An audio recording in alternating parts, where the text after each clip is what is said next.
And we are live. We're live.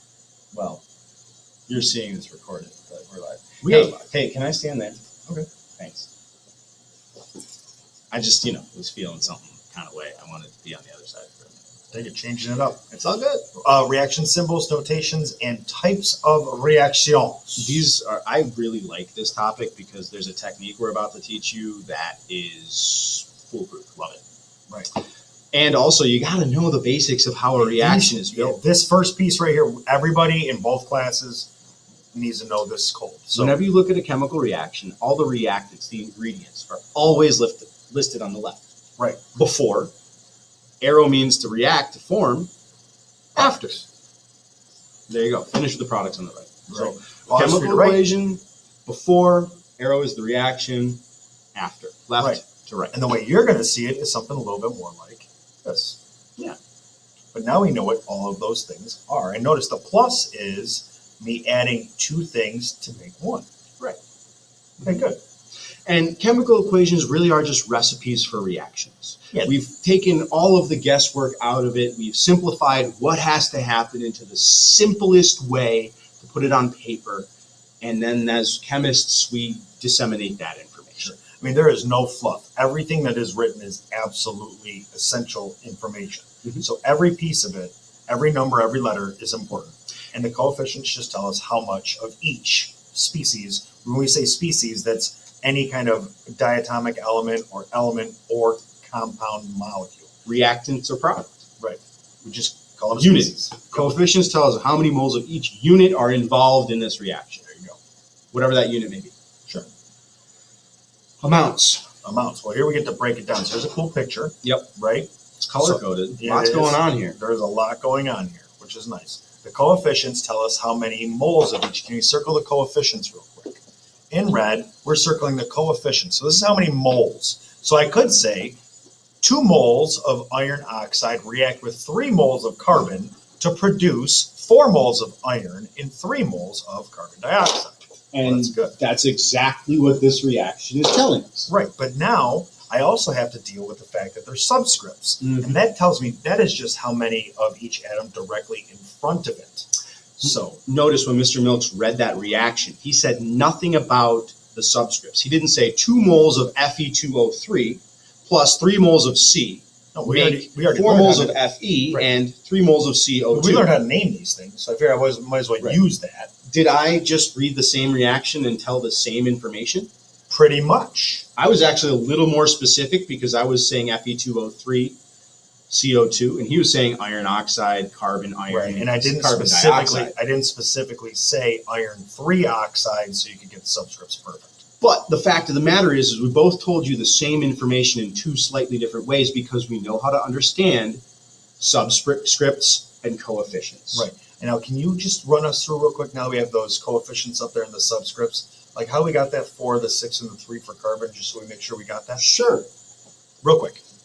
4, 6, and 3 over iron, here. So iron oxide. For iron oxide. Yeah. Okay, so remember, we have 2 Fe2O3s. This is essentially like me writing Fe2O3 twice. Correct. Now count them up. How many irons do you see? That's where we get the 4. And how many oxygens? And right? And then carbons is the other piece. Carbons was the other piece. So remember, this coefficient that comes out front is just a shorthand way for us to show you that there's more than 1 mole of Fe2O3 going on here. So we don't have to write Fe2O3 plus Fe2O3.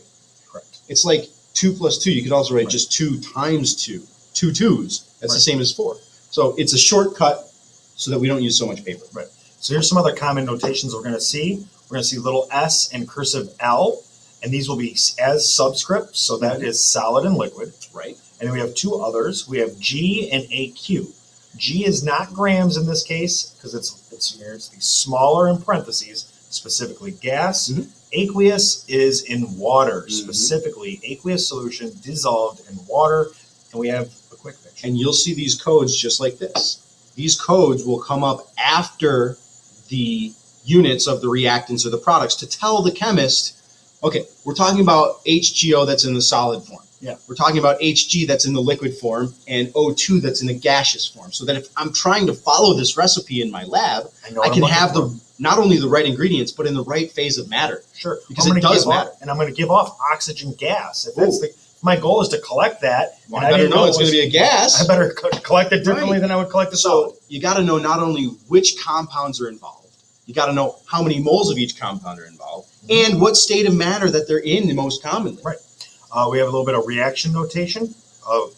Energy notation. Right. Sometimes you'll see energy in a reaction, and it's notified as delta H. It's the heat of the reaction, or you will also see kilojoules per mole in a reaction. Those are the units. Yeah. These heat and energy can be a reactant or a product of a reaction, is what we're trying to say. And the overall reaction can either give off heat or take heat in. So they can show up on either the reactant side or the product side, Correct. depending on what this particular reaction needs or produces. Right. There it is.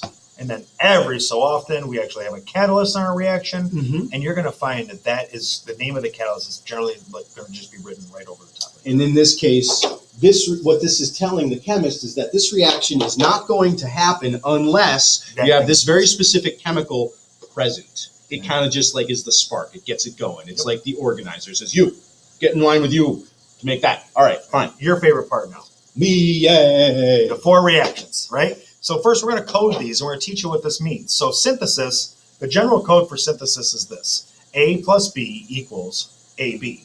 Or Produces AB. A plus B produces AB. But how do I code this? Well, so now we need to code this up. So here's an example equation. I'm going to do A in red. Okay. And B in green. Okay.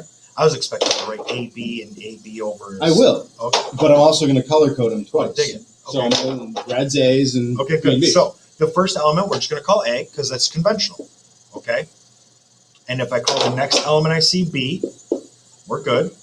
And then on the other side, I'm going to see that I have an A attached to a B.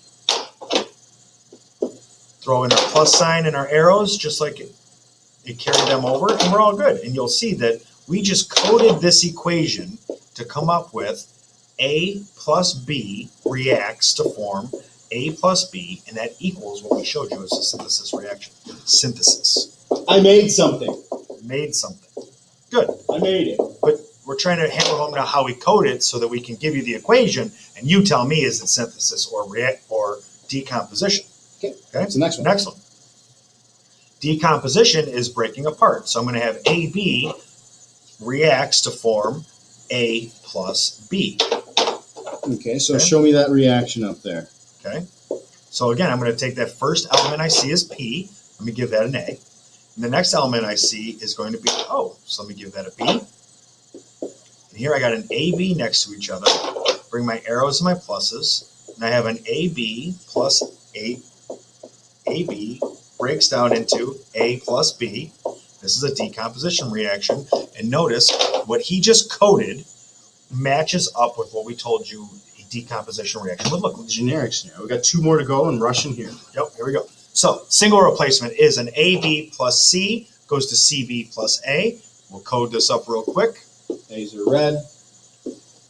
A's are red. B's are blue. Blue, blue, blue. NO3 is B. And then C is going to be green. There we go. C, C. And now we have AB plus C reacts to form CB plus A. Matches perfect. Notice I treated NO3 As a whole species. chunk because it didn't break up itself. And we know that polyatomics won't. Double replacement, one more quick one. AB plus CD goes to AD plus CB. This one's where there's the double switch. So he's going to code it up real fast. So we got it. And you need to be able to get an equation and then just code. There we go. And that's it. Arrow, pluses. You guys have some practice now. Try this out. Page 28 on your packet.